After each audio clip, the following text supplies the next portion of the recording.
যখন গত হলো, গতকালকে বলেছিলাম আব্দুল মুত্তালিবের ছেলে কজন? 10 জন। আমাদের আহলে সুন্নাত ওয়াল জামাতের সমস্ত রাবির মত হলো 10 জন। 10 জন ছেলে। এখন দেখুন, বাবা বেঁচে আছেন, ছেলের ক্যান্সার নেই। বাবা যখন ইন্তেকাল করবে তখন বাড়িটা তো ছেলেটাকে চালাতে হবে। প্রতিটা বাড়িতে ভাইয়েরা নিজে নিজে দেখবে।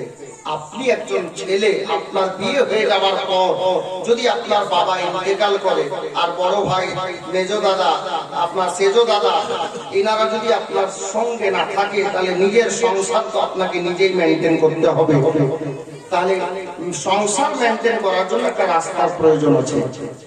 কোনো কাজকর্ম করা লাগবে, কোনো ব্যবসা বাণিজ্য করা লাগবে, নইলে আপনি সংসার কিভাবে মেনটেন করবেন বা চালাবেন? একদিন হযরতে আব্দুল্লাহ রাদিয়াল্লাহু তাআলা আনহুকে আমার ও আপনার নবী পাকের দাদু হযরতে সাইয়্যিদনা আব্দুল মুত্তালিব ডাকলেন, বেটা আব্দুল্লাহ, লাব্বাইক প্রেজেন্ট, উপস্থিত বলে আব্বার নিকটে হযরতে আব্দুল্লাহ হাজির হয়ে গেলেন। আব্বাজান বলুন। বলে, বেটা দেখো, আমার বয়স হয়ে গেল, কদিন আছি, কখন আছি কখন নেই। আল্লাহর হুকুম হলে দুনিয়া থেকে যেতে হবে। তোমাকে আজকে একটা কথা বলার জন্য ডেকেছি বেটা। আব্বা বলেন। বলে, তোমার দাদারা 9 জন, এরা যাবে ব্যবসার উদ্দেশ্যে মুলকে শাম। তা আমি বলছি যে তুমি তোমার দাদাদের সঙ্গে ব্যবসায় যাও, কারণ আমি দুনিয়া থেকে চলে যাওয়ার পরে তোমাকে তো আবার একটা রাস্তা লাগবে, ঘর সংসার মেনটেন করতে হবে। আব্বা হুজুর, আমি যে কোনোদিন ব্যবসায় যাই না, আমি যে কোনোদিন কোনো বাণিজ্যে যাই না, তো আমি কি করে যাব? বলে, বেটা তোমাকে কোনো চিন্তা করতে হবে না, তোমার দাদারা আছে, হারিস আছে, আবু তালেব আছে, আব্বাস আছে, আপনাকে বলে আমি হামজা আছে,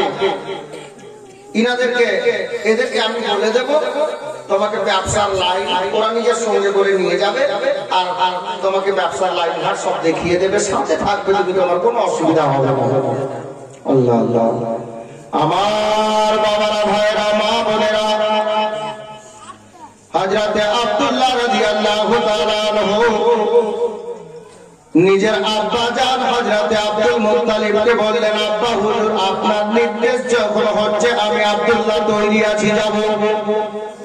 এতে কোনো সন্দেহ নাই, এতে কোনো আপনার চিন্তা ভাবনার বিষয় নেই। আমি যাওয়ার জন্য তৈরি হয়ে গেলাম। আব্বা হযরতে আব্দুল মুত্তালিব নিজের ওই 9 জন বেটাকে একের পর এক ডেকে ডেকে বলতে লাগলেন, বেটা হারিস শোনো রে, ও বেটা আবু তালিব শোনো, ও বেটা আব্বাস শোনো, ও আমির হামজা শোনো, লাল, এই যে তোমাদের ছোট ভাই হযরতে আব্দুল্লাহ, তোমরা সবাই জানো এটা আমার জানের পেয়ারা বেটা রে, জিন্দেগিতে কোনোদিন কোনো ব্যবসা বাণিজ্যে যাই নাই, একটা ঘাসকে ভেঙে দুটো আমি করতে দিই নাই রে। আজকে তোমাদের সঙ্গে আমি আব্দুল মুত্তালিব নিজের ছোট বেটাকে ব্যবসার উদ্দেশ্যে পাঠাবো মুলকে শামে। বেটা হারিস, বেটা আবু তালিব শোনো রে, আমার এই আব্দুল্লাহর যেন চুল পরিমাণে কোনো জায়গাতে কোনো অসুবিধা না হয়, তোমরা নিজের চোখের পলকে পলকে রাখিও, নিজের চোখের ছায়া তলে রাখিও।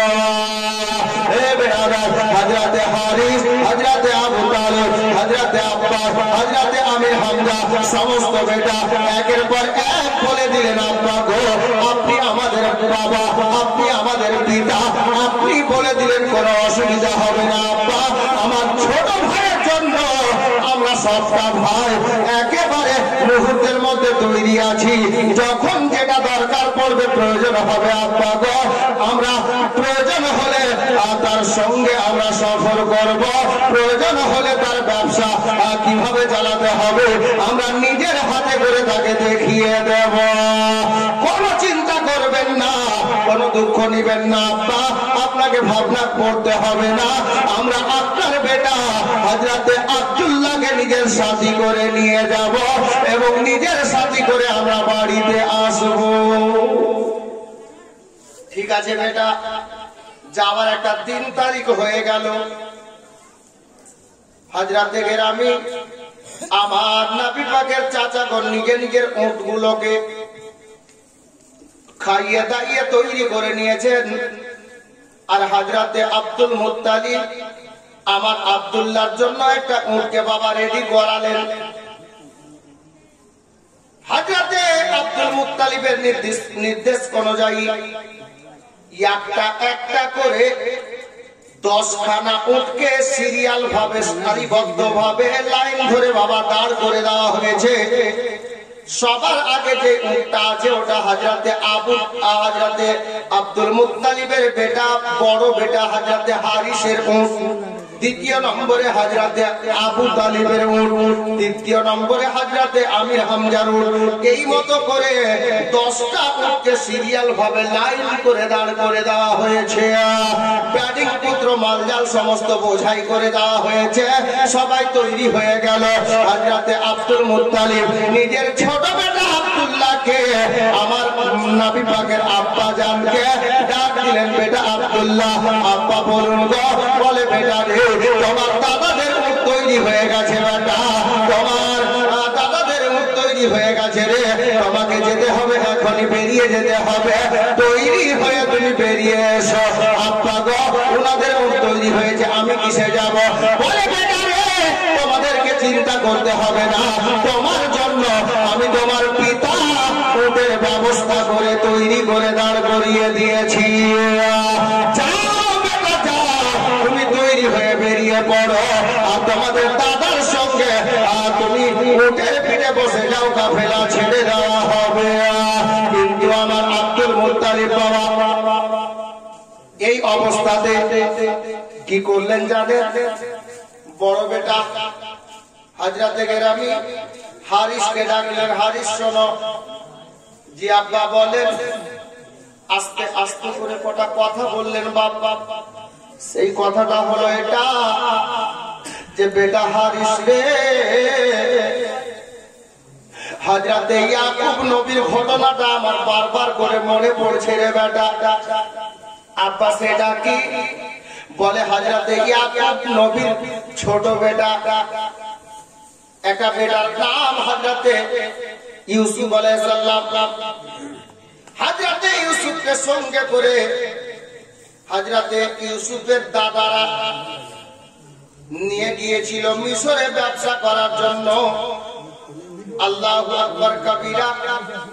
ওই হযরতে ইউসুফ আলাইহিস সালামকে তার দাদারা সকলে মিলে রাস্তার মধ্যে একটা কুয়ার মধ্যে ফেলে দিয়েছিল।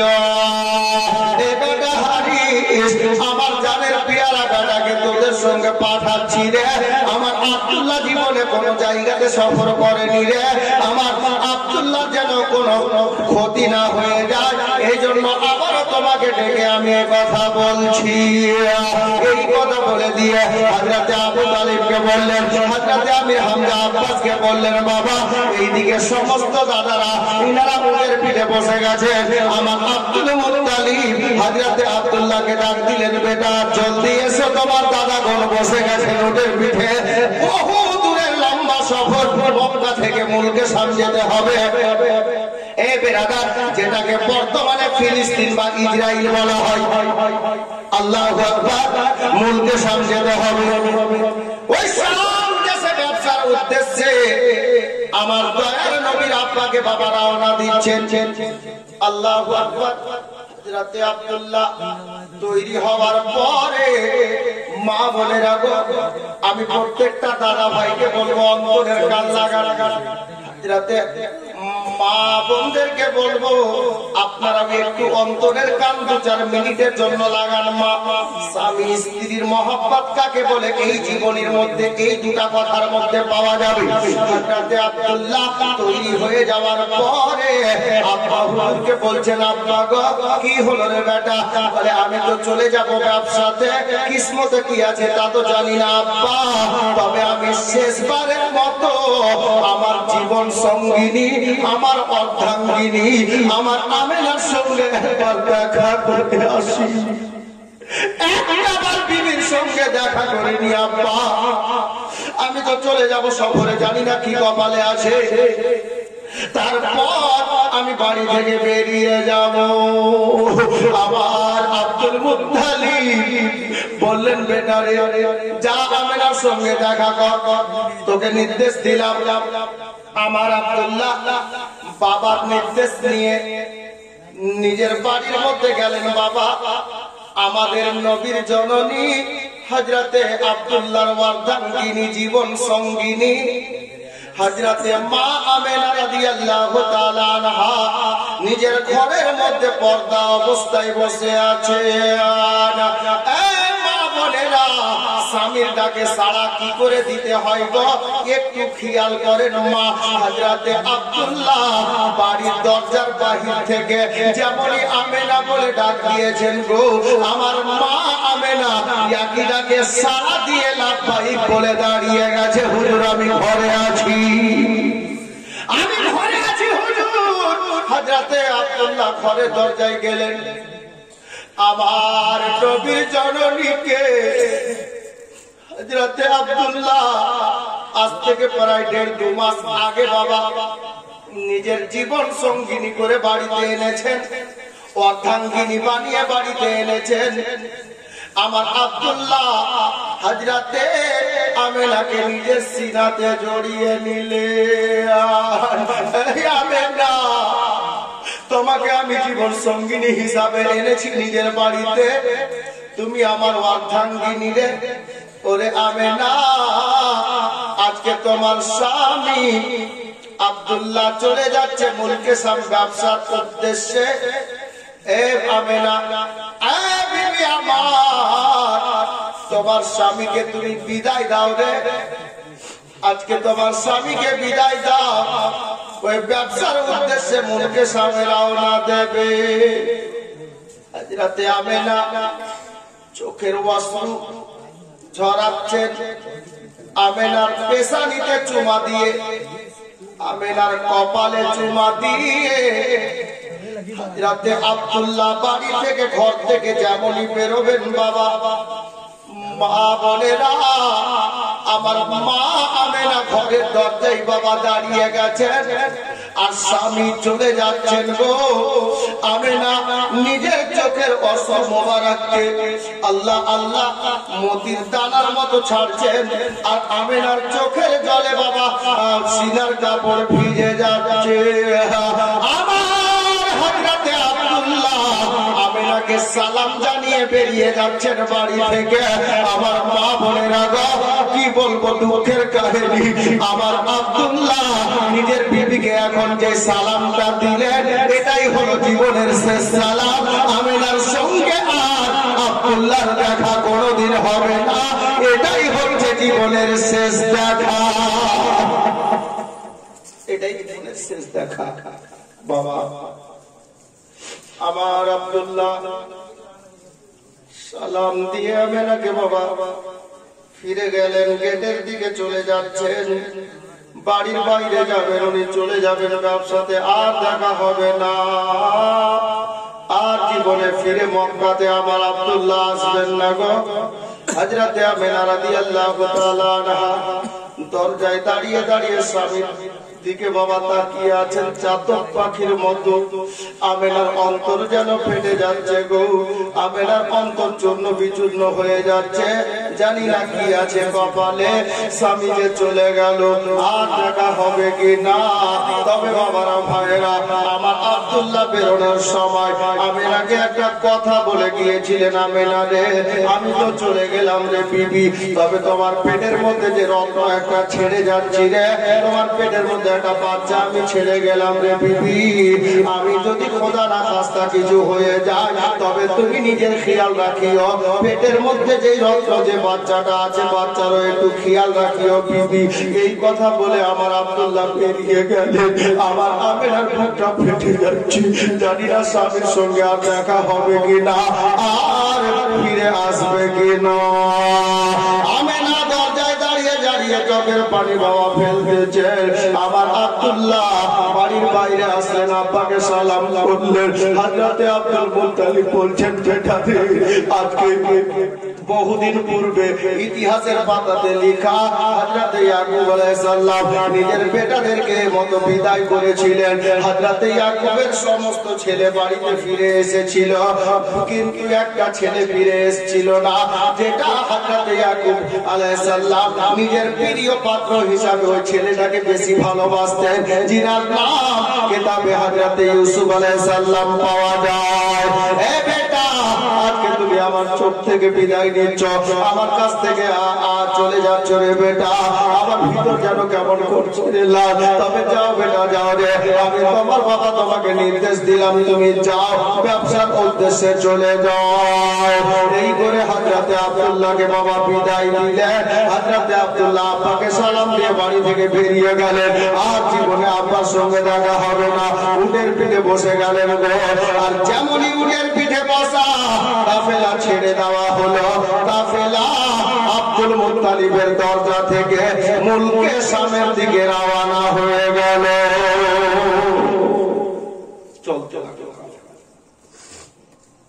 চলতে চলতে কাফেলা মুলকে শামে গেল। মুলকে শাম থেকে যখন ফিরে আসবেন, ফিরে আসার সময় হযরতে আব্দুল্লাহ সবার শেষ মুখটাই আছেন, ব্যবসা বাণিজ্য হয়েছে। হযরতে আব্দুল্লাহ পিছনের উঠে বসে আছেন। আর রাস্তাটা হলো মুলকে শাম থেকে আসা মদিনা শরীফ হয়ে, ওটাকে ইয়াশরিফ বলা হতো পূর্বে, কালকে বলেছিলাম। মদিনা শরীফ হয়ে ওই রাস্তাটা ধরে ওনারা আসবেন মক্কাতে বাড়ি। বাড়ি ফিরার পথে মদিনা শহরের একটা অংশ, একটা এলাকা, ওই জায়গাটার নাম কিতাবে পাওয়া যায় মাকামে আবুয়া। ওই মাকামে আবুয়াতে এসে আমার আব্দুল্লাহর শরীর অসুস্থ হয়ে গেল। উটের পিঠে আর বসে থাকতে পারছেন না, শরীরে অনেক জ্বর। যখন দাদাগণ বুঝতে পারলেন, কাফেলা দাঁড় করিয়ে দেওয়া হলো। নামলেন। আব্দুল্লাহ আর উঠে বসে থাকতে পারছেন না, আব্দুল্লাহকে ধরে নামানো হলো। হযরতে আব্দুল্লাহকে নিয়ে রাবি বলছেন যে 2 দিন পর্যন্ত ওখানে থাকলেন, কিন্তু আব্দুল্লাহ শরীর সুস্থ হলো না। হযরতে আব্দুল্লাহ বলছেন, দাদা। হ্যাঁ ভাই বলো। দাদাদেরকে বলছেন, তোমরা একটা কাজ করো দাদা। কি রে ভাই? বলে আমার শরীর তো অসুস্থ, আমি উটের পিঠে বসেও থাকতে পারছি না। আর আপনারা এখানে 2 দিন থেকে আমাকে নিয়ে বসে আছেন। মক্কা আরবে একটা রেওয়াজ ছিল বাবা, যে কাফেলা বাড়ি থেকে বেরোতো, একটা সীমা রেখা থাকতো। 10 দিনে, 15 দিনে, 2 মাসে, 1 মাসে বাড়ি ফিরবে। আজকের তারিখে, আজকের বারে, এই এতদিন পরে, 15 দিন পর, 16 দিনের মাথায় বাড়িতে ঢুকবে কাফেলা ফিরে। এটা একটা সীমা রেখা ছিল।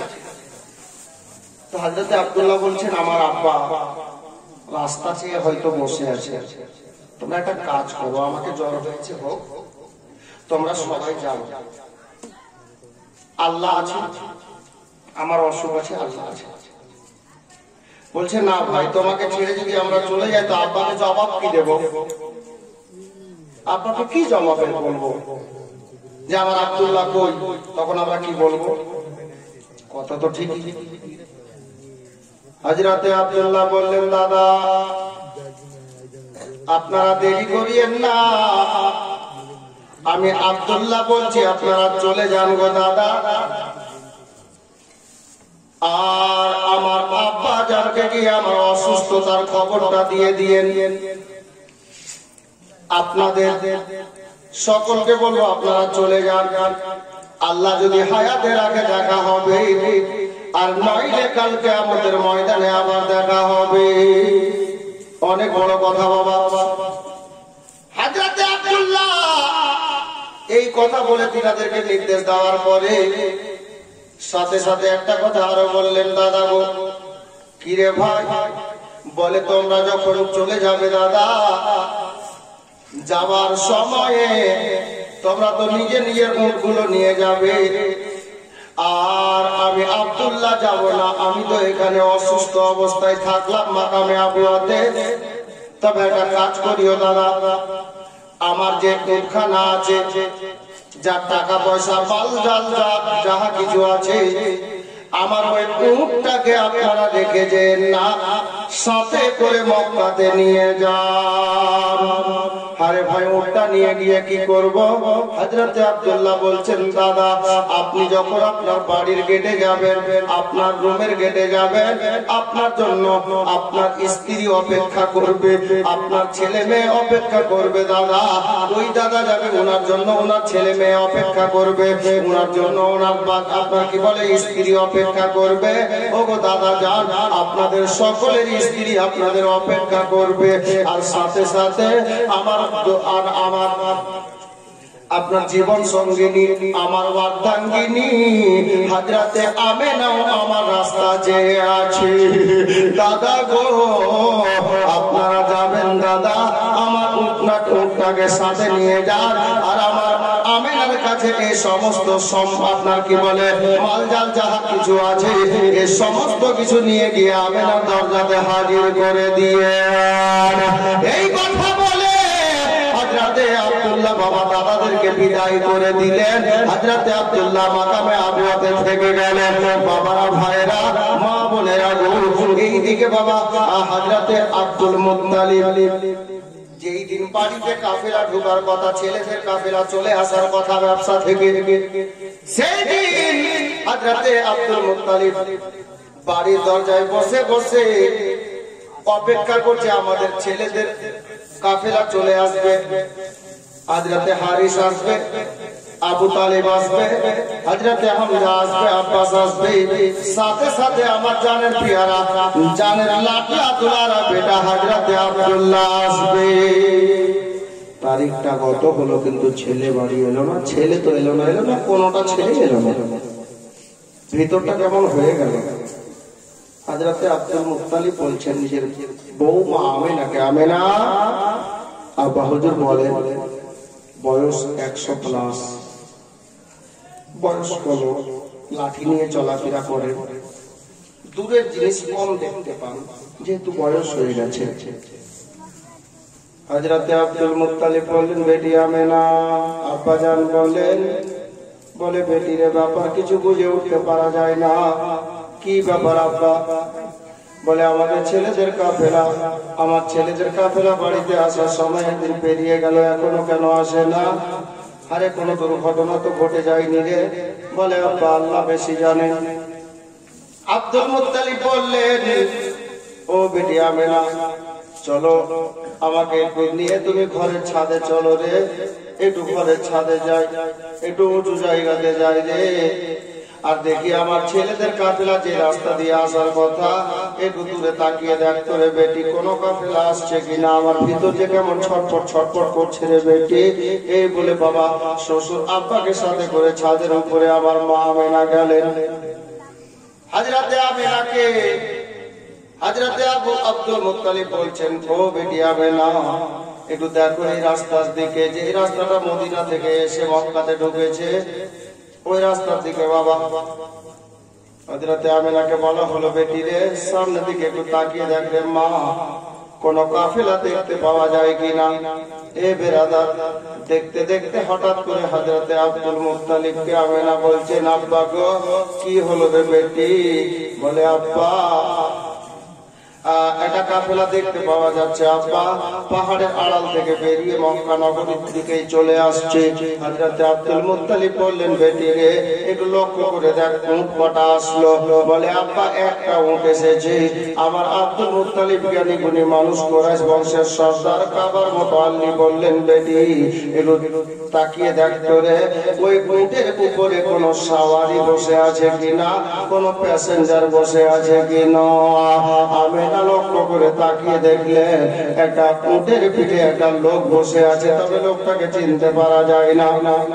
হ্যাঁ, বা একজন বসে আছেন, তবে চেহারাটা চিনতে পারা যাচ্ছে না, দূরে আছে। বেটি একটা উট বেরিয়েছে না আরো বেরিয়েছে। কিছুক্ষণ পরে বলছেন, আব্বা আরো একটা উট বেরোলো। তারপর কিছুক্ষণের মধ্যে আবার একটা উট বেরোলো। এই মতো করে হযরত আব্দুল্লাহ রাদিয়াল্লাহু তাআলা আনহুর ওয়ার্দানগিনী আমার নবী পাকের জননী জনম দুঃখিনী আমেনা এক এক করে বাবা 9 খানা উটের গন্তি হযরত আব্দুল মুত্তালিবকে দেখিয়ে দিলেন, শুনিয়ে দিলেন। 9টা উটের পিঠে লোক বসে আছে। আব্দুল মুত্তালিব বললেন, বেটি রে। আব্বা হুজুর বলেন, বলে আর উট বেরোলো কিনা রে বেটি? বলে, আব্বা হুজুর আবার একটা উট বেরিয়ে এসেছে, আবার একটা উট বেরোলো।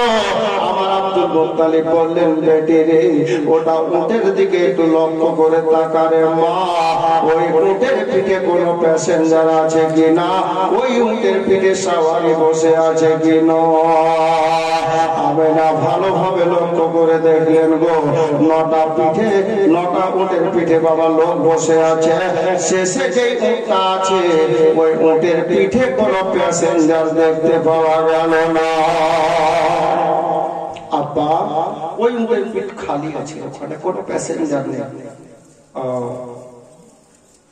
আব্দুল মুত্তালিব বলছে, বেটি এবার নিচে চল। নিচে আসা বাড়ির মেন গেটে এসে বসে গেলেন। কে? আব্দুল মুত্তালিব বসে আছে। কাফেলা দেখতে দেখতে এসে আব্দুল মুত্তালিবের দরজায় দাঁড়িয়ে গেল। 9 জন ভাই ইনারা উটের পিঠ থেকে নামলেন আর লাইন ধরে আব্দুল মুত্তালিবের সামনে দাঁড়িয়েছে। ছেলেরা ভয়ে কোনো কথা বলতে পারছেন না। আব্দুল মুত্তালিব ডাক দিচ্ছেন, আব্দুল্লাহ। আব্দুল্লাহ আসলে তো কথা বলবে, উনি তো আসেননি। তখন কোনো সাহস শব্দ পাওয়া গেল না। আমার আব্দুল মুত্তালিব ডাক দিচ্ছেন, হারিস। হারিস বড় ছেলে। জি আব্বা। আরে বেটা, আমার ছোট বেটা আব্দুল্লাহ কই, তোদের ছোট ভাই কই রে? আমার আব্দুল মুত্তালিবকে হারিস বলছেন, আব্বা আমাদের ছোট ভাই হযরতে আব্দুল্লাহকে আমরা সাথে আনতে পারিনি। আরে কি হলো রে? যেটার ভয় ছিল সেটাই তোরা করলি রে। বলে, আব্বা তেমন কোনো কথা নেই, তেমন কোনো গল্প নাই। তাহলে কেন আব্দুল্লাহ আসেনি রে? কই আব্দুল্লাহকে কোথায় রেখে আসলি রে? আমার সামনে একটু দাঁড় করা নেই। আমি আব্দুল মুত্তালিব আব্দুল্লাহকে দেখবো, আমার লাডলা দুলারা বেটাকে আমি সিনাতে জড়িয়ে নেব, পেশানিতে চুমা দেব। হারিস বলতে লাগলো, আব্বা হুজুর মাফ করবেন, ঘটনাটা এই। আল্লাহ আল্লাহ। হযরতে আব্দুল মুত্তালিব বললেন, হারে তোরা কেন তাকে একা ছেড়ে আসলি? হারিস বলল, আব্বা গো আমরা ছেড়ে আসতাম না আব্বা। আমাদের ছোট ভাই আব্দুল্লাহ বারবার করে আমাদেরকে বুঝিয়ে পাঠালেন গো, বুঝিয়ে পাঠিয়ে দিল। আর আপনার কাছে এই খবরটা দিতে বলল। তবে আব্বা আপনি চিন্তা করবেন না, আমরা আমাদের মধ্যে থেকে 2-1 ভাই মালজাল রেখে টাকা পয়সা রেখে আবার মাকামে আবুয়াতে যাব, আর আব্দুল্লাহকে উটের পিঠে বসিয়ে আমরা মক্কাতে আপনার সামনে এনে হাজির করে দেব। এই বাবারা ভাইরা, রাবি দুটা মত এখানে প্রকাশ করেছেন বাবা।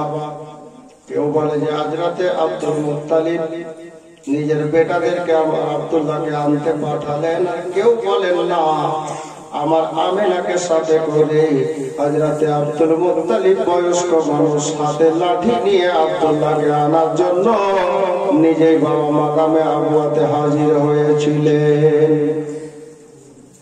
কিতাব লেখক বলছেন যখন আব্দুল্লাহকে আনার জন্য মাকামে আবুয়াতে কয়েকদিন পরে যাওয়া হলো তো হযরতে আব্দুল্লাহ দুনিয়াতে ছিলেন। ওনার অসুস্থতা বেড়ে যাওয়ার ফলে মাকামে আবুয়াতে হযরতে আব্দুল্লাহ ইহলোক থেকে পরলোক গমন করেছেন, অর্থাৎ ইন্তেকাল করে গেছেন। সকলে পড়ি ইন্না লিল্লাহি ওয়া ইন্না ইলাইহি রাজিউন। আমার আব্দুল মুত্তালিব মা আমিনাকে নিয়ে ওখানে হাজির হয়েছিলেন। কিতাব লেখক বলছেন হযরতে আব্দুল্লাহ যখন ইন্তেকাল হয়ে গেল মাকামে আবুয়ার লোকজনেরা মিলে তাকে গোসল করিয়ে দিয়ে কাফন পরিয়ে দিয়ে রেওয়াজ অনুযায়ী যেটা তালিকা তখন চালু ছিল ওই হিসাবে হযরতে আব্দুল্লাহর কবরটা মাকামে আবুয়াতে একটা ময়দানে করে দিলেন। ওনার দাফন হয়ে গেল। হযরতে গিরামী আমারও আপনার নবী মায়ের পেটে প্রায় 6 মাস তখন আব্বা হযরতে আব্দুল্লাহ দুনিয়া থেকে ইন্তেকাল করে গেলেন। মা বোনেরা যখন হযরতে আব্দুল্লাহর ইন্তেকালের খবরটা মক্কা নগরীতে হলো, মক্কা নগরীতে কুরাইশ বংশের মধ্যে হইচই মেতে গেল যে যেই আব্দুল্লাহকে দেখে ব্যবসায়ী গেলে ব্যবসায়ী দ্বিগুণ লাভ হতো, আজ সেই আব্দুল্লাহ দুনিয়া থেকে বিদায় নিয়ে নিল। ছোট বড় ছেলে মেয়ে মক্কা নগরীর সবাই কান্নায় রত হয়েছিল। আল্লাহু আকবার কবীরা। হযরতে আমিনা জনম দুঃখিনী নবীর জননী হযরতে আব্দুল্লাহ অর্ধাঙ্গিনী ভেঙে পড়ছেন যে আল্লাহ মাত্র কয়েক মাসে হলো বিয়ে আর আমার স্বামী আমাকে ছেড়ে দিয়ে একা রেখে দিয়ে আপনার পেয়ারা হয়ে গেলেন।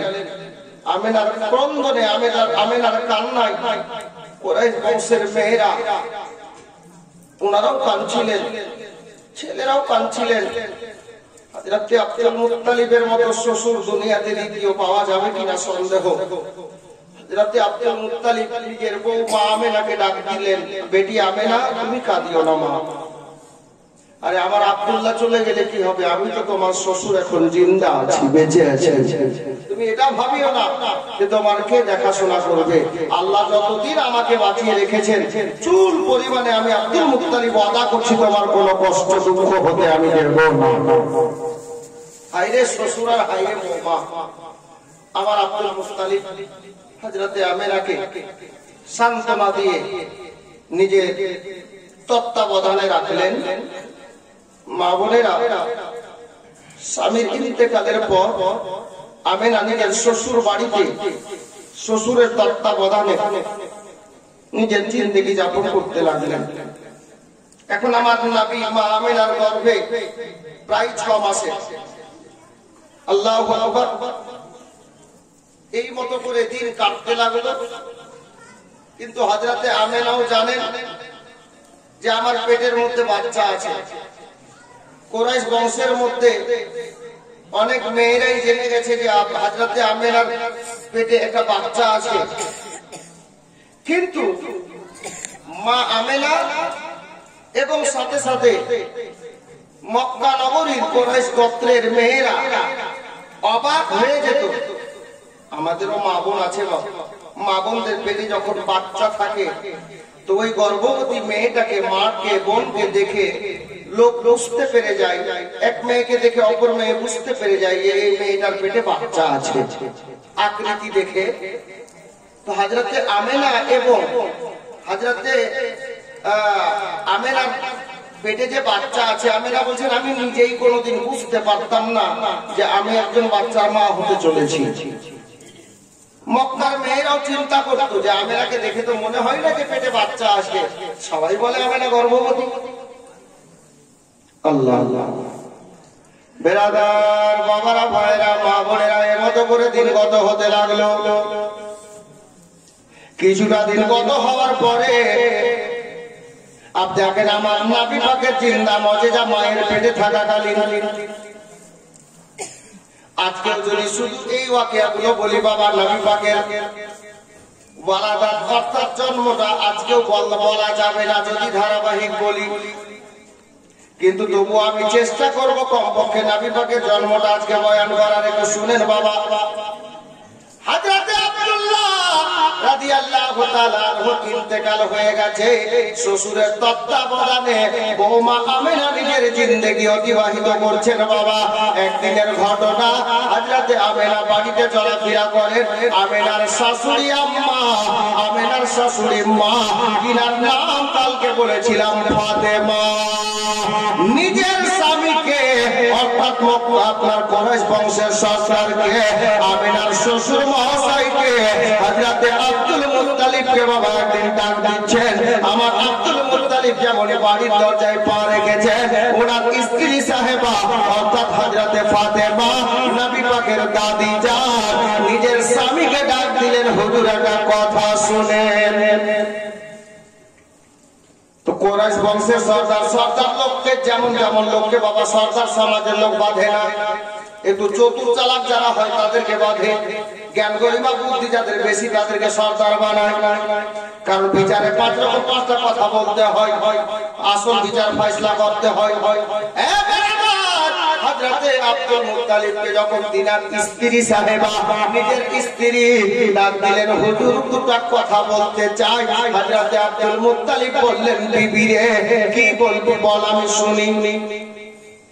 স্ত্রী বলছে, হুজুর এটা পার্সোনাল ম্যাটার, পার্সোনাল কথা আছে। স্বামী স্ত্রীর মধ্যে পার্সোনাল থাকতেই পারে বাবা, যেহেতু অর্ধাঙ্গিনী আছেন। আব্দুল মুত্তালিব ভাবলেন পার্সোনাল কোন কথা বলবেন যেটা সবার সামনে বলা যাবে না, হতে পারে।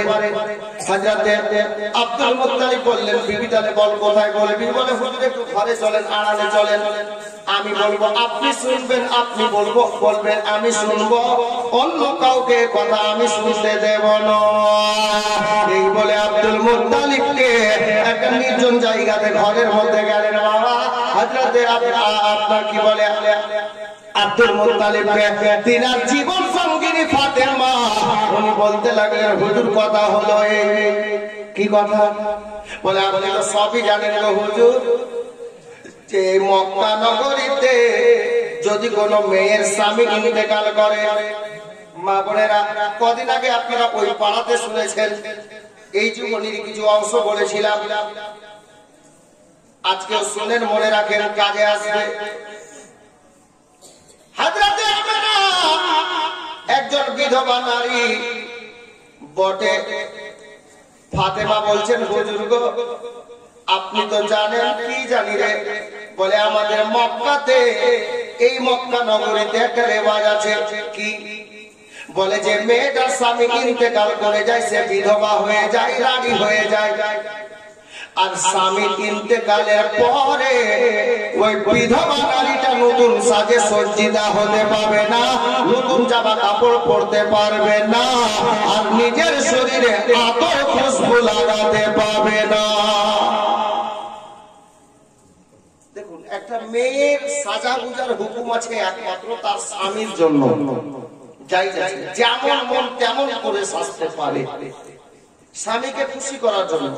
প্রত্যেকটা মা বোনকে বলছি শুনেন, নিজের স্বামীকে খুশি করার জন্য একটা মেয়ে যেমন তেমন করে সাজতে পারে, শুধুমাত্র স্বামীকে খুশি করানোর জন্য, স্বামীকে দেখানোর জন্য। স্বামী ছাড়া, নিজের স্বামী ছাড়া অনেক মেয়েকে দেখবেন 4000 টাকা দামের শাড়ি কিনেছে মালদা শপিং মলে গিয়ে। বিউটির বাপ বলতে বলতে থয়ে গেল, হ্যারে বিউটির মা তুই ওই লায়া শাড়িটা একদিন পিন দেখি কেমন লাগে, এখানে পিনবো, কালিয়াচক বাজারে যাবো তখন পিনবো।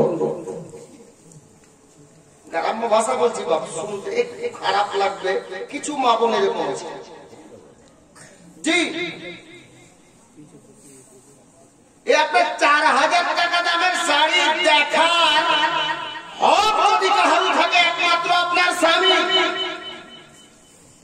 আর স্বামীকে ছাড়া অন্য কোন লোককে দেখিয়ে খুশি করার উদ্দেশ্যে যদি পড়েন তাহলে গুনাহগার হয়ে যাবে। মা বোনেরা খেয়াল রাখবেন। আর এইটা কথা যখন চলে আসলো, আমাদের মধ্যেও মানুষ ইন্তেকাল করে, 40 চারণ হয়। আমরা 40 দিনে 40 করি, 4 দিনে চাহাদন করি, অনেকে 3 দিনে তিজা করি।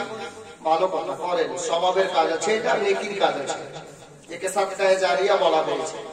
মাইয়াদের জন্য কোন নেক কাজ করবেন, এটা সাদকায়ে জারিয়া। দান করবেন, কোরআন পড়বেন, দোয়া করবেন, কোরআন খানি করবেন, সাদকায়ে জারিয়া। ভালো কথা, স্বভাব ওনারা পাবেন।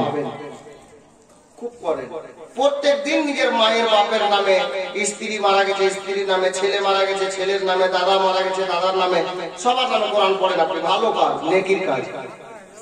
কিন্তু একটা কথা বাবা,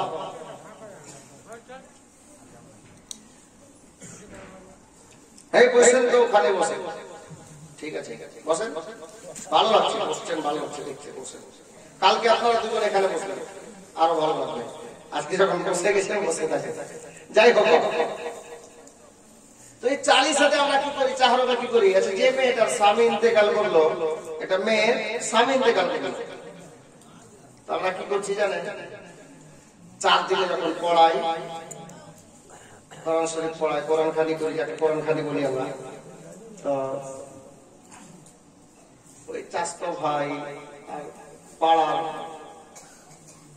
এবং আত্মীয় স্বজনের মধ্যে এরা কি করে, যে মেয়েটার স্বামী মারা গেছে ওর বাড়িতে আসলো দোয়াতে শরীক হতে, তো সাথে একটা কালিয়াচক থেকে ভালো রেঞ্জের, মানে ভালো দামের 700 টাকা দিয়ে, 800 টাকা দিয়ে, 600 টাকা দিয়ে একটা ভালো শাড়ি কিনলো, কিনা নিয়ে এলো ওই বাড়িতে।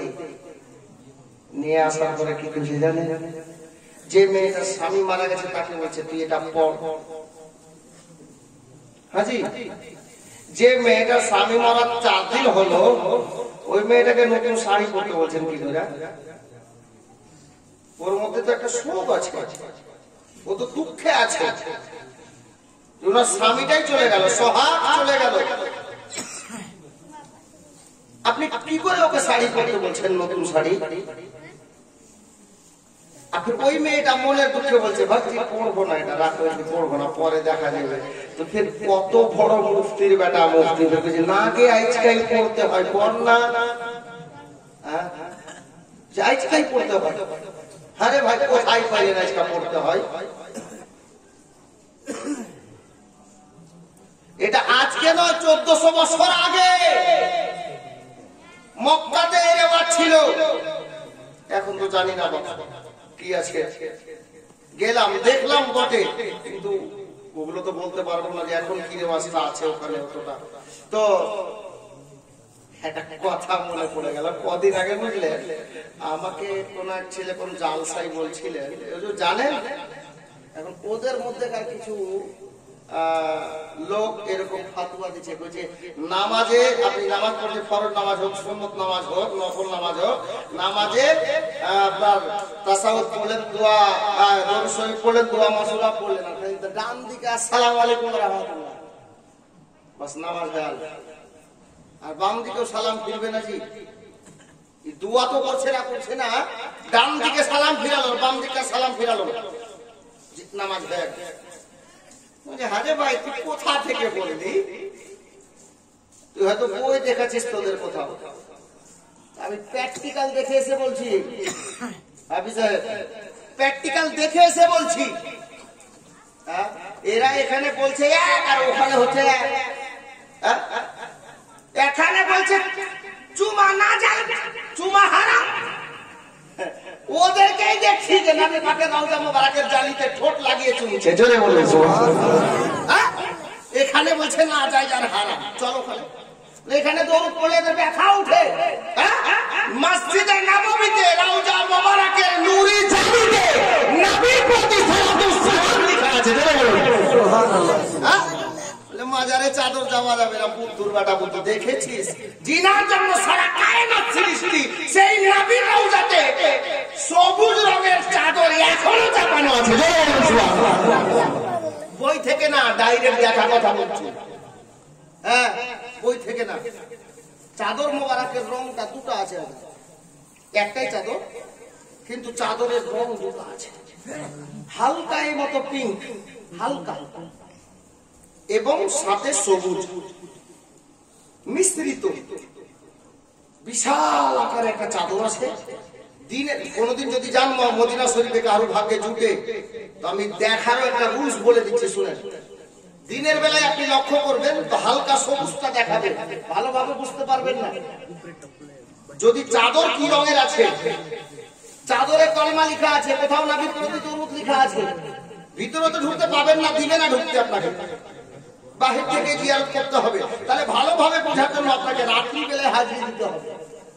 ভিতরে আবার আলো রাত্রেও জ্বলবে না, কিন্তু মসজিদে নববীর রিয়াজুল জান্নাত এবং বাবুস সালাম গেটের যে লাইট গুলো বাইরে এরকম জ্বলছে, ওই লাইটের ছাটকা গুলো ভিতরে যাচ্ছে, লাইটের আলোগুলো ভিতরে যাচ্ছে, আর ওই আলোতে স্পষ্ট বুঝতে পারা যাচ্ছে কোথাও কালেমায়ে শাহাদাত লেখা আছে, কোথাও কালেমায়ে তাকবীর লেখা আছে, কোথাও নবী পাকের প্রতি সালাম লেখা আছে, নবীর প্রতি দরুদ লেখা আছে। চাদরের কালার দুটো হালকা পিঙ্ক এবং হালকা সবুজ, সবুজ রং এবং পিঙ্ক রং মিশ্রিত চাদর দিয়ে আমার নবী পাকের রওজা মোবারকে চাপানো আছে। জোরে বলুন সুবহানাল্লাহ। আপ বলেন এদেরকে কি বলবেন? अब জিয়ারতের ব্যাপারটা পরে আসছে, আবার কোন সময় কোন পয়েন্ট আসলে আপনাকে বলে দেব। চলুন, আমি যেখানে বলছিলাম মা খালা, ওই আরবের বুকে হযরতে আব্দুল মুত্তালিব নিজের অর্ধাঙ্গিনী ফাতেমাকে বললেন, এ বিবি ফাতেমা। জি হুজুর। বলে, তুমি এটা আমাকে নতুন করে কি বুঝাতে চাইছো? আমি কেন মক্কা মুআজ্জামার সকলে জানে রে, যদি কোন মেয়ের স্বামী ইন্তেকাল করে কবরে চলে যায়, মেয়েটা বিধবা হয়ে যায়, যতদিন জীবনে বাঁচবে আমাদের মক্কা নগরীতে ওই মতো নতুন সাজে সজ্জিতা হতে পাবে না, আতর খুশবু লাগাতে পাবে না। বলে, হুজুর ঠিকই আছে, তাহলে তুই এ কথা আমাকে কেন বললি? যেহেতু সরদার পয়েন্ট আছে, তাহলে এই কথাটা কেন আমাকে বললি?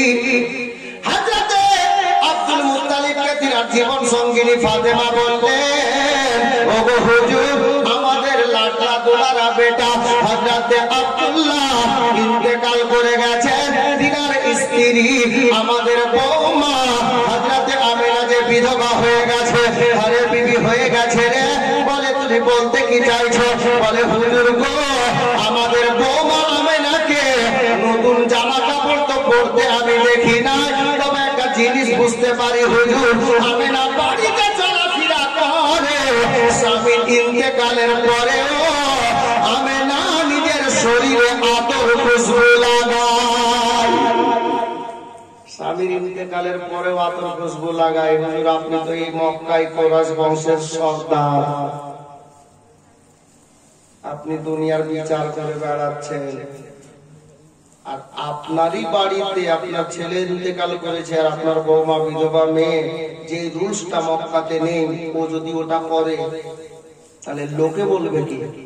হ্যাঁ, সরকার সবার বিচার করে বেড়েছে, আমার বাড়িতে বেটা বহু যেটা বিধবা হয়ে গেছে ওই আতর লাগাচ্ছে, খুশবু লাগাচ্ছে, লোক তো বলবে এটা প্রেস্টিজের ব্যাপার আছে, মান সম্মানের ব্যাপার আছে। হযরতে আব্দুল মুত্তালিব বলছেন যে হ্যাঁ, আমিনা খুশবু লাগাচ্ছে। বলে, হুজুর, আমি তো অনুভব করছি যে আমিনা যখন চলাফেরা করছে তো শরীর থেকে আতর খুশবু সুন্দর একটা সুগন্ধি বেরোচ্ছে। তাহলে কি আমাকে বলতে লাগলি পাগলি কোথাকার? তুই ওকে বলতে পারলি না বৌমাকে ডেকে? তো হযরতে আব্দুল মুত্তালিব ওনার বিবি বলছেন, হুজুর, এটাই তো হয়নি আমার দ্বারাতে, যার জন্য আপনাকে বলছি। কেন? বলে, হুজুর, আমি বললে একটু আলাদা হবে, আপনি যেহেতু এই বাড়ির অভিভাবক গার্জেন, আপনি বললে বেশি ভালো হবে, যার জন্য আমি আপনাকে বলছি, মনে কিছু করিয়েন না হুজুর। স্বামীর সঙ্গে কথা বলছে, কত আদব, হুজুর আপনি মনে কিছু করিয়েন না, আমি এজন্য বলিনি যে আমি বলা থেকে আপনি যখন বলবেন তো ওটার গুরুত্ব বেশি হবে, যেহেতু আপনি অভিভাবক হলেন, গার্জেন হলেন, মক্কার কুরাইশ বংশের সর্দার, কাবার মুআল্লি আল্লাহ ওয়ালা লোক, এই জন্য হুজুর আমি বলিনি। ঠিক আছে, আমি বলে দেবো কোনো একটা সময় সুযোগ বুঝে, আমি আমার বৌমা আমিনাকে বলে নেব। হযরতে আব্দুল মুত্তালিব বাবা তখন এই কথা শুনলেন, কথাটা মাথাতে রাখলেন। কয়েকদিনের মধ্যে একদিন হঠাৎ করে আমার আব্দুল মুত্তালিব বিয়ের বাড়ির দরজায় পা রেখেছেন, বাড়ির মধ্যে আঙিনায় হাজির হলেন। আঙিনাতে হাজির হওয়ার পরে হযরতে আব্দুল মুত্তালিব নিজের বৌমা আমিনাকে, হযরতে আব্দুল্লাহর মার্দাঙ্গিনীকে, আমাদের নবীর জননীকে আদর করে সুন্দর করে ডাক দিলেন, বেটি আমেনা, ও বেটি আমেনা রে, কোথায় আছো মা, একটু কাছে এসো। যেমনই শ্বশুর মহাশয় ডাক দিয়েছেন, আমেনা বাড়ির কাজে মগ্ন ছিলেন বাবা, একটা ডাকে সাড়া দিয়ে আমার আমেনা লাভবাহিক প্রেজেন্ট বলে শ্বশুরের সামনে হাজির হয়ে গেলে। আর আজকাল কিছু বৌমা আছে কেমন জানেন, শ্বশুর বয়স্ক হয়ে গেছেন, লাঠি নিয়ে চলছেন, রাত্রিবেলা গলাটা কুসকুস করছে, একটু পানির দরকার আছে, শ্বশুর যদি ডাক দিচ্ছে বৌমা, ও বৌমা, এই পাঠা কি করছে জানেন, ওই ঘরে সিরিয়াল দেখছে, আর শ্বশুরের আওয়াজ যাচ্ছে তো ডিস্টার্ব হচ্ছে, পুরাটা কখন মরবে যে শান্তি পাবো।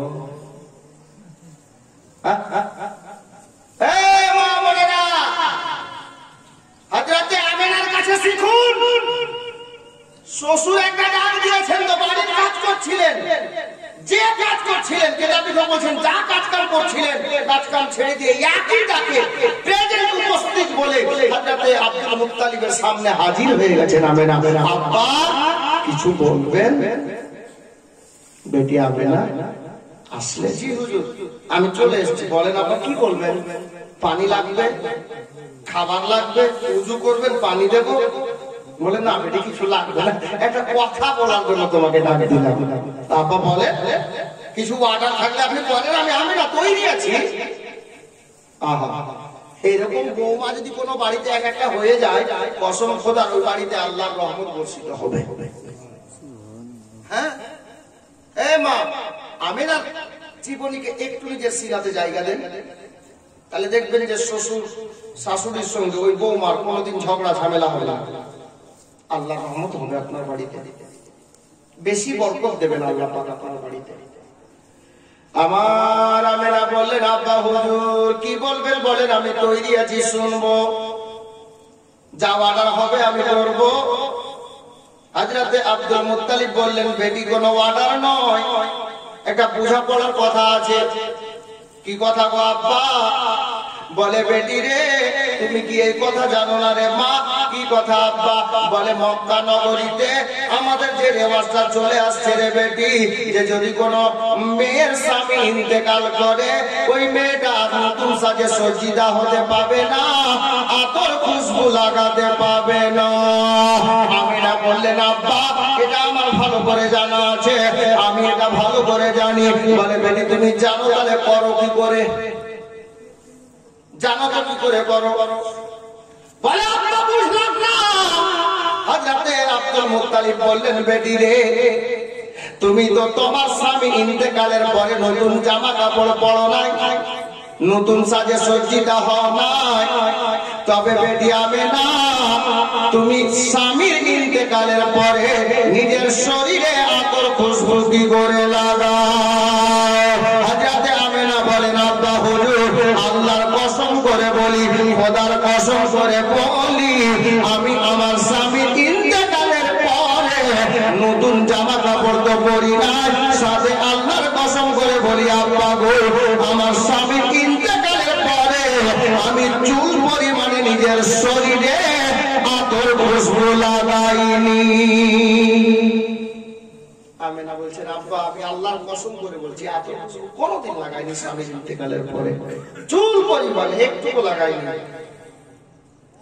আব্দুল মুত্তালিব বলছেন, বেটি বুঝলাম, মেনে নিলাম যে তুমি লাগাও না, কিন্তু হালেমা একটা কথা বলি। আব্বা বলে যে পাড়ার লোকেরা যদি বলে যে আমি না খুশবু লাগাচ্ছে তো আলাদা কথা, গ্রামের লোক বলে আলাদা কথা, অন্য কোন থার্ড পার্সন লোক এসে আমাকে বলে যে আব্দুল মুত্তালিব আপনার বৌমাকে দেখলাম যে আতর খুশবু লাগাচ্ছে, শরীর থেকে খুশবু পাওয়া যাচ্ছে, এটা আলাদা কথা। কিন্তু আমি না, এখন তুমি আমার সামনে দাঁড়িয়ে আছো বেটি। হ্যাঁ আব্বা। আব্দুল মুত্তালিব বলছেন, বেটি রে তুমি আমার সামনে দাঁড়িয়ে আছো, আমি তোমার শ্বশুর মহাশয় অনুভব করতেছি তোমার শরীর থেকে আতর খুশবু তো দূরের কথা, আতর খুশবু চাইতে বেশি সুন্দর, মুশকে আম্বার চাইতে বেশি সুন্দর সুগন্ধি বেরোচ্ছে। আতর খুশবু চাইতে বেশি সুন্দর, মুশকে আম্বার চাইতে বেশি সুন্দর তোমার শরীর থেকে সুগন্ধি বেরোচ্ছে বেটি, এটা ব্যাপারে তুমি কি বলতে চাও?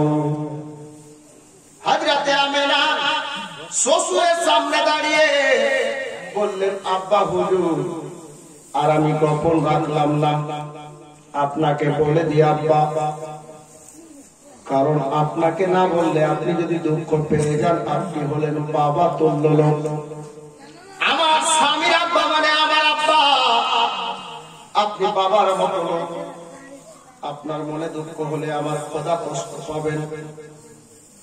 ওগো আব্বা যা, আমার স্বামী হযরতে আব্দুল্লাহ ইন্তেকাল করার পরে তো দূরের কথা, আপনার ছেলের সঙ্গে যেই দিন থেকে বিয়ে হয়ে আপনার বাড়িতে এসেছি, আর যেই দিন রাত্রি বেলাতে আপনার ছেলের দেওয়া রত্ন আমানত আমার পেটের মধ্যে এসেছে, যেই দিন থেকে আপনার ছেলের দেওয়া রত্ন আমার পেটে আমি ধারণ করেছি আব্বা হুজুর, সেই দিন থেকে খোদার কসম করে বলি, আমি আমেনা কোনদিন আজ পর্যন্ত আতর খুশবু ব্যবহার করি না। হুজুর গো, এটা আমার জন্য নয়, যেই দিন থেকে আপনার ছেলে দেওয়া রত্ন আমার পেটের মধ্যে এসেছে আব্বা হুজুর, সেই দিন থেকে আমার শরীর থেকে আতর খুশবু চাইতে বেশি সুন্দর সুগন্ধি বেরোচ্ছে। এটা আমার জন্য নয়, আপনার ছেলে দেওয়া রত্ন যেটা আমার পেটের মধ্যে আছে, ওই রত্নের জন্য আমার শরীর থেকে আতর খুশবু থেকে বেশি সুন্দর খুশবু বেরোচ্ছে। আব্বা একটা কথা আর বলবো, বল বেটি। বলে, আব্বা হুজুর, আমি আমেনা কোন কাজ ক্ষেত্রে নিজের বাড়ি থেকে মক্কা নগরীতে যেমন পানি আনার জন্য কুয়ার কাছে যেতে হয়, আমাদের মতো টিউবওয়েল নলকূপ বাবা ছিল না। হযরতে গ্রামী হযরতে আমেনা বলছেন, ওগো আব্বা জান, আমি কোন কাজ ক্ষেত্রে মক্কা নগরীতে নিজের বাড়ি থেকে যখন বেরিয়ে যেতাম, এই রাস্তা দিয়ে যেতাম, ওই রাস্তা দিয়ে বাড়িতে আসতাম। আব্বা গো, আমি যে রাস্তা দিয়ে যেতাম, যে রাস্তা দিয়ে বাড়ি চলে আসতাম, আল্লাহর কসম করে বলি আব্বা, আমি রাস্তা দিয়ে চলে আসার পরে, আমি বাড়ি চলে আসার পরে ওই রাস্তাটা মিষ্টি আম্বার চাইতে বেশি সুন্দর খুশবু ছড়িয়ে দিত। আমি না যে রাস্তা দিয়ে চলে যাই, ওই রাস্তা পর্যন্ত মুসকে আম্বার চাইতে বেশি সুন্দর খুশবু ছড়ায়। এটা আমার জন্য নয়, আপনার বেটার দেওয়ার অর্থ, যেটা আমার পেটের মধ্যে আমি ধারণ করে রয়েছি, এটা ওই বাচ্চার ওসিলাতে আমার আল্লাহ আমার শরীর থেকে মুসকে আম্বার চাইতে বেশি সুন্দর সুগন্ধি দান করেছে। এটা আমার জন্য নয় আব্বা, এই হচ্ছে কারণ। হযরতে আব্দুল মুত্তালিব বললেন, বেটি ঠিক আছে, চুপ থাকো, আর বলা লাগবে না, আমি বুঝে গেছি। আল্লাহু আকবার কবীরা। বাবা একটু ভাবুন তো, যে মায়ের পেটে সারা কায়নাতের মালিক ও মুখতার, ওই মায়ের পেটে বাকি হতে পারে। এখন দেখুন, আমরা নবীর একটা ওয়াকিয়া মাথায় চলে আসলো, আমরা নবীর তাজিমে কি করি, কিয়াম করি, দাঁড়িয়ে কিয়াম করি না বাবা? ইয়া নবী সালাম আলাইকা, ইয়া রাসূল সালাম আলাইকা। আমরা যখন সালাম করি তো অনেক ধরনের মন্তব্য করে, এ বাবা আমার নবীর তাজিমে আমরা তো দাঁড়াই, আসমানে উড়ন্ত পাখিরা পর্যন্ত নবীর তাজিমে দাঁড়িয়ে গেছে, পাখিরা পর্যন্ত দাঁড়িয়ে গেছে। শুনুন কিতাব জিয়াউল নবী হযরত ইবনে হিশাম বলছেন, আল্লাহু আকবার, নামি দামি কিতাব। হযরত ইবনে হিশাম বলছেন যে মা আমেনা একদিন মক্কা নগরীতে কোন কাজ ক্ষেত্রে নিজের বাড়ি থেকে বেরিয়ে রাস্তায় চলছিলেন, তো উনি দেখতে পেলেন কানের কাছে একটা কিচমিচ কিচমিচ শব্দ ভেসে আসলো। আগে পিছে কেউ নেই, আমেনা একাই চলছিলেন রাস্তায়। আমেনা বলছেন ব্যাপারটা কি? মুখটা উপরে করলেন তো দেখতে পাওয়া যাচ্ছে উপরে আসমানের নিচে একদল পাখি উড়তে উড়তে যাচ্ছিল। ওই পাখিটা আমেনা যেখানে দাঁড়িয়ে আছেন তার একটু দূরে পাখিগুলো উড়তে উড়তে যেতে যেতে দাঁড়িয়ে গেছে। পাখিগুলো নিজের ভাষায় যা বলছিল, কিতাব লিখো, কিতাবের পাতায় এই মতো করে তুলেছে কি, আহা আমার আমেনা যে রাস্তা দিয়ে চলছিলেন ওনার মাথার উপর দিয়ে একদল পাখি উড়ে যাবে এই অবস্থা। পাখিগুলো অন্য দিক থেকে উড়তে উড়তে মক্কা নগরীর উপর দিয়ে বাবা চলে যাচ্ছিল। যেমনই আমেনাকে রাস্তায় দেখতে পেয়েছে পাখির দলের সর্দার, ওই পাখির দলের সর্দার নিজের ভাষাতে পাখির দলদেরকে ডাক দিয়ে বলল, পাখির দলের আরে খবরদার, আর আগে বাড়িস না, দাঁড়িয়ে যা, আর আগে যাস না, দাঁড়িয়ে যা। পাখির দলেরা সর্দারের কথা শুনে দাঁড়িয়ে গেল। পাখির দলের সর্দার বলল আর আগে রাস্তা দাঁড়িয়ে যা, দাঁড়িয়ে গেল, আর আগে বাড়ছে না।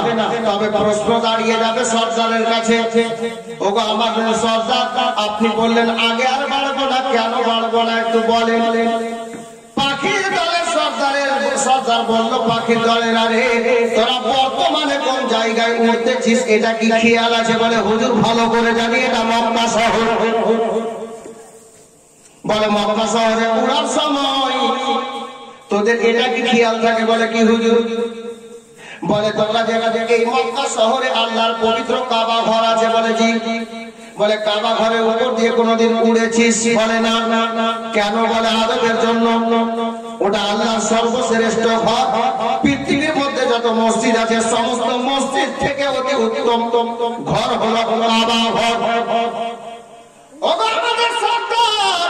আমরা কাবা ঘরের উপর দিয়ে কোনোদিন উড়ে যাই নাই। তবে এই মুহূর্তে আপনি আমাদেরকে দাঁড়াতে বললেন, তার কারণটা কি? এই সামনে তো কাবা নাই, আমরা উড়তে উড়তে যাচ্ছিলাম, কেন দাঁড় করিয়ে দিলেন? পাখির দলেরা বলল, যখন মক্কা মুআজ্জামাতে আছো, কাবা ঘর সাইডে আছে, তবে যে স্থানে উড়তে উড়তে যে রাস্তা দিয়ে যাচ্ছ রে, ওই রাস্তায় একটু নিচে নজর করে তাকিয়ে দেখো কিছু দেখতে পাওয়া যায় কিনা।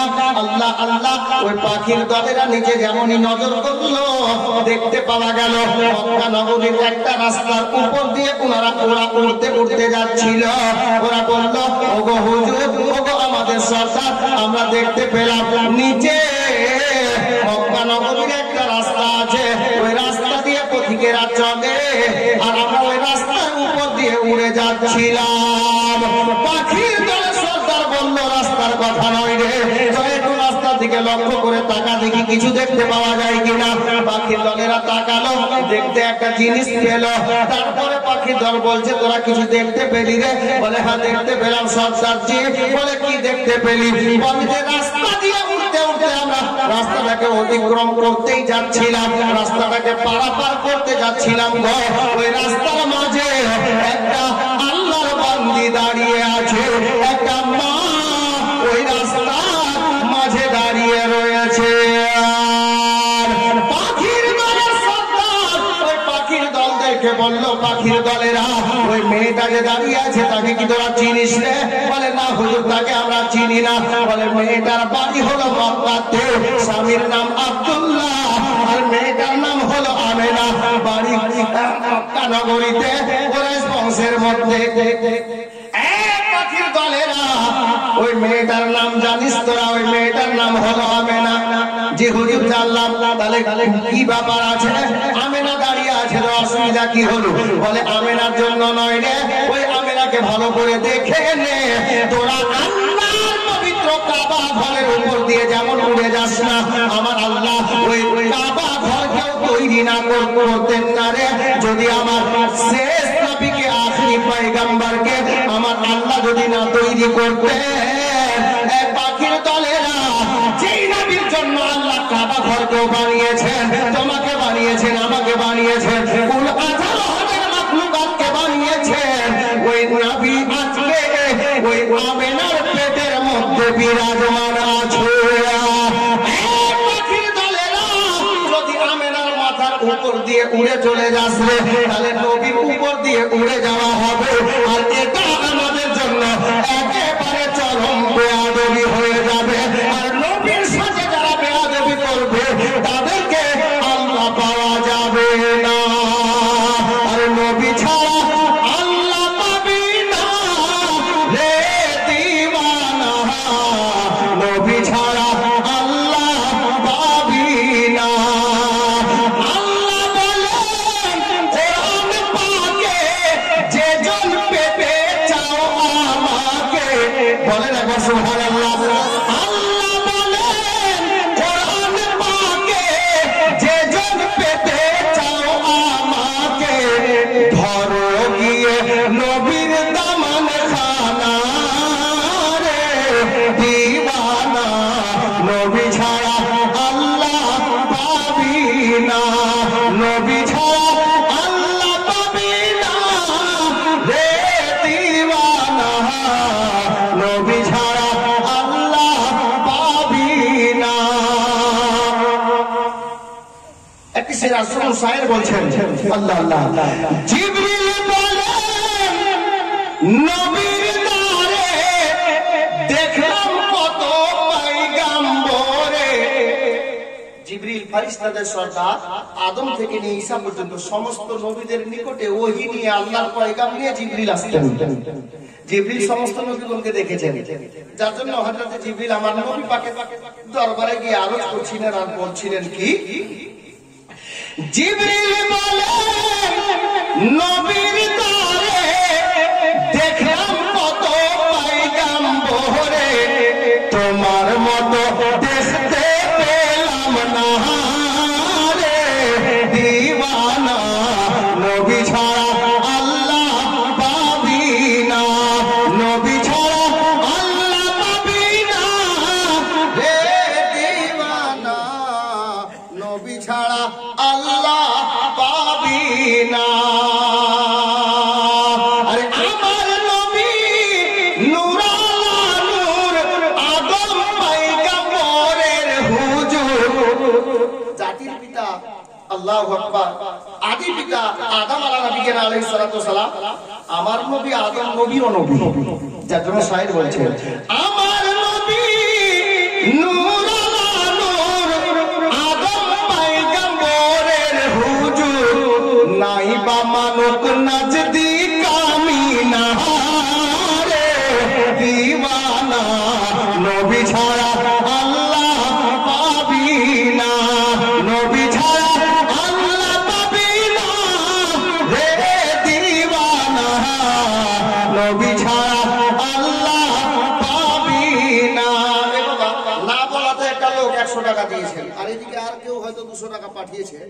তো বাবা যখন চলে আসলো, যখন টাকাটা